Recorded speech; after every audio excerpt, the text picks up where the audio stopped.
Merci Monsieur le maire, bonsoir à toutes et à tous.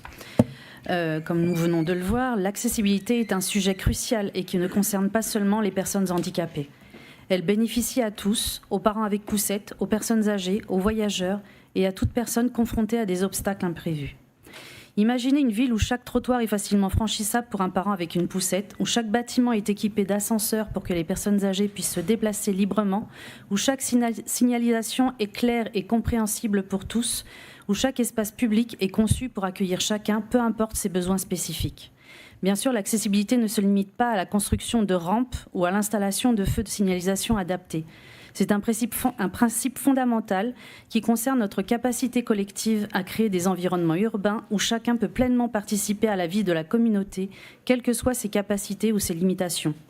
Investir dans l'accessibilité, c'est investir dans l'inclusion sociale, c'est reconnaître la valeur de chaque individu et c'est construire des communautés plus fortes et plus résilientes. C'est un impératif moral, mais aussi un moteur de progrès et d'innovation. À présent, qu'en est-il de l'accessibilité à Villejuif ? Comme sur de nombreux sujets, nous relevons beaucoup de notions de réflexion, de création de comités, de commissions, mais peu de réalisations concrètes. Comment ne pas s'étonner de la lenteur d'exécution du rétablissement d'un simple marquage au sol, comme ce passage piéton supprimé lors de travaux de voirie fin janvier à l'intersection des rues Pasteur-Henri Barbus, où traversent quotidiennement les enfants du groupe scolaire Pasteur, toujours inexistant ce jour. Comment ne pas être surpris de découvrir la fin des travaux du bureau de poste, avenue Paul-Vaillant-Couturier, mais sans accessibilité aux personnes en fauteuil roulant ? Comment ne pas être surpris concernant le suivi des ERP, des établissements recevant du public de catégorie 5 ?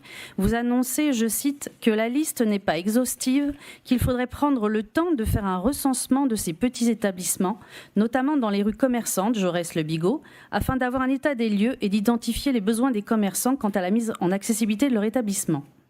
C'est bien là le problème, car comme sur d'autres sujets, le recensement vous prend des années, alors qu'il faudrait rapidement les accompagner, car beaucoup ignorent l'existence du Fonds territorial d'accessibilité pouvant les accompagner financièrement dans leurs équipements et réalisations de travaux en la matière. Enfin, nous ne pouvons que regretter un nouvel abandon de projet, à savoir la création d'un gymnase dédié au handisport, avenue de la République. Merci.